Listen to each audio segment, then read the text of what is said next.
There's a reason why the colors of the rainbows are so bright. Hi everyone, welcome back to the channel and I hope you're well. If you're new here, you're highly welcome. My name is Gloreeyah and on my channel I talk about living in the UK, what I'm learning about living in the UK, British humor and many other stuff about living in the UK. Please do check out my other videos, and if you like what you see, then be sure to click the like and subscribe button before you leave. Some months ago I did a video about British inventions that changed the world. And I tell you, it was an eye-opener. There were so many things invented by the British that I had no idea they did. It was the Germans. Some of them I thought it was like the Germans, the Chinese, but no, I was shocked to find out it was indeed the British who invented them. So please do check it out. I'll leave a link in the description box, so have a look and have it, educate yourself, enlighten yourself, and stop making the mistakes I was making. Anyway, in today's video, I will be looking at 10 things, 10 specialties that the Brits are really good at, that are really not really recognized. I will not say not really recognized, maybe underappreciated is the word. But 10 specialties that the Brits are really good at. And without further ado, let's take a look. Number 10. Theatre. Forget Broadway, London's West End is the true pinnacle for stage performers. Not that we're in competition with New York or anything, but if we... It was in the UK, it was in England. It was the very first time I went to the theatre and I was amazed. I loved it. I saw The Lion King and it was a spectacular performance. Yes. I don't know why it's number 10. Maybe there are other things that, way ahead, but yes, that was really good. Performance, the costume, everything was spot on. It was a 100% performance, a 100% output. Everything was spot on. We wear, we totally win.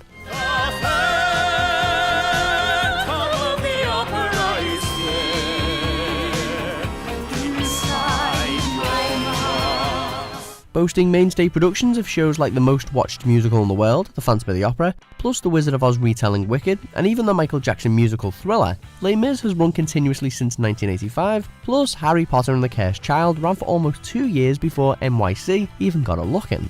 There's basically something for everyone under the bright lights of London's theatre scene. Playing Hollywood bad guys. For whatever reason, Hollywood seems to typecast us Brits as the villains, and that's probably because we're pretty darn great at it. Oh, yes. What was it you said to me before? Yippee-ki-yay, mother. Whether it's the legendary performance of Alan Rickman playing foil to Bruce Willis in Die Hard, or Gary Oldman's villainous turn in Bram Stoker's Dracula, or The Fifth Element, or Air Force One, or, well, you get the point. Next time, I'll choose someone more important. Clearly no one nails an ominous, threatening or iconic antagonist better than the raft of gargantuan actors hailing from these shores. Therefore, since I cannot prove a lover, I'm determined to prove a villain. Great educational institutes. Yes, Harvard and Yale are pretty impressive, but they pale in comparison to our own prestigious universities, Oxford and Cambridge. Fostering future prime ministers, presidents, leading academics, scientists, actors, actresses, and business tycoons, amongst an endless list of notable graduates, the legacies of these institutions are second to none. Not to mention that Oxford is the oldest English-speaking university there is, and second oldest in continuous operation in the world. Wow. Many of the all-time great minds have been shaped in Britain. I've seen that movie. Number 7, really good. Unique slang. You best know about our unique slang, fam. If not, you must be off your nut, fella. Either way, we'll leave it there, pet. In the bottom of St. Regis tea kettle, yes, and then she shat on a turtle.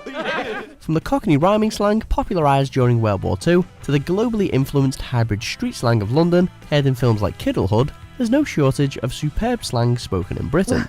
Look, why aren't you speaking to me? You won't chat to me in like 3 weeks? I know I've been doing bit of things, innit? There's also the lingo that's specific to the north, plus a barrage of brilliant terms from the West Country and Wales, north of the border dialect in Scotland, and countryside colloquialisms from East Anglia. By gum. Oh, is that right?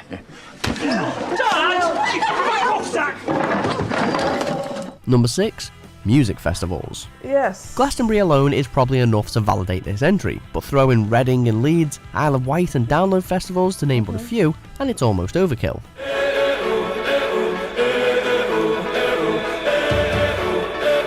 Anyone who's anyone in almost any genre of music has played or wants to play at one, if not all, of these iconic venues at some point in their careers. The usually lousy British weather just adds to the experience, as festival goers wear their coatings of mud like badges of honour. I may be old and inappropriately dressed, but at least I look amazing. And music aside, you can't beat a few drinks and a good old-fashioned sing-along around the campsites. People fall in love in mysterious ways. Number 5. Inventing sports. Football, tennis, rugby, cricket, table tennis, golf, ice hockey and even baseball are all sports that originated in the UK. Wow. You're welcome, rest of the world. Wow. We haven't done too badly at most of them either, especially tennis, rugby and boxing in recent years. But globally, football is the most popular sport of all. It's coming, football's coming. And though England hasn't won a World Cup since way back in 1966, much to everyone's continued misery, the English Premier League is still the most watched league in the world, with players from all countries queuing up to play in it. Number 4. History. Britain's a pretty small island, but it's steeped in more recorded history than... I really love history. I love the fact that the Brits preserve history. It's amazing. I love that they don't, play with history. There's a lot of historical sites. There's a lot of history around. Just need to walk, 500 yards and there's history about something there that will fascinate you. I really love that about living in the UK. The history. It's amazing.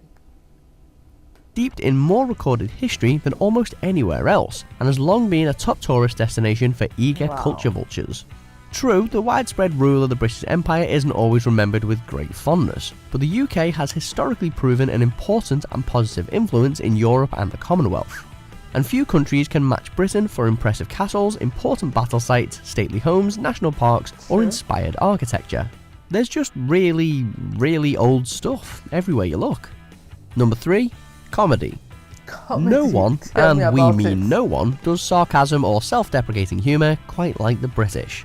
Along with our thriving economy, stable political leadership and predictable weather, it's what we do best. Please! This is supposed to be a happy occasion. Let's not bicker and argue about who killed who. Throw a few inventive, sodding swear words into the mix, and you're onto a winner.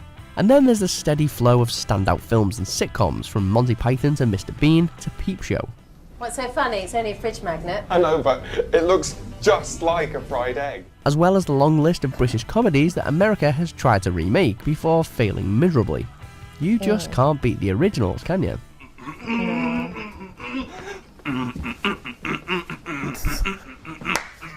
Number 2. Writing influential books. It's British authors behind the lion's share of the best-selling books of all time, with Charles Dickens's A Tale of Two Cities and J.R.R. Tolkien's The Lord of the Rings toward the top of that list. To the Bridge of Khazad-dûm. And J.K. Rowling's Harry Potter books are also the best-selling series of all time. True. What happened? I swear I don't know! But more than the massive numbers, British writers have always been influential in shaping literary styles and genres. From the gothic glory of Mary Shelley's Frankenstein to the gritty realism of Irvine Welsh's Trainspotting, when the Brits write, the whole world reads. So, we all get old, we can't hack it anymore and that's it. Yeah. Number 1. Producing influential music. The Beatles, the Rolling Stones, Black Sabbath, Iron Maiden, Queen, Bowie, Oasis, Radiohead. We could dedicate an entire list to the influential British bands and musicians, and in fact, already have.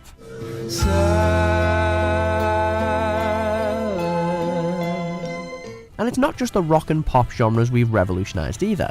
The grime scene is another homegrown phenomena, with the likes of Stormzy leading the charge.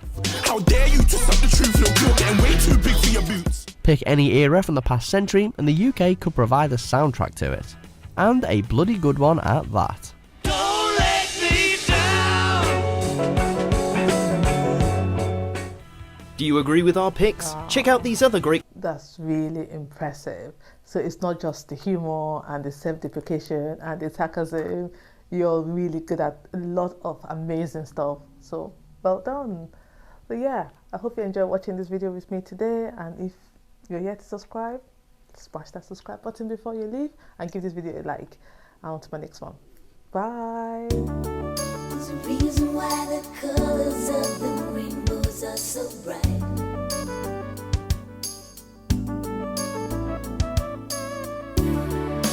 Times like a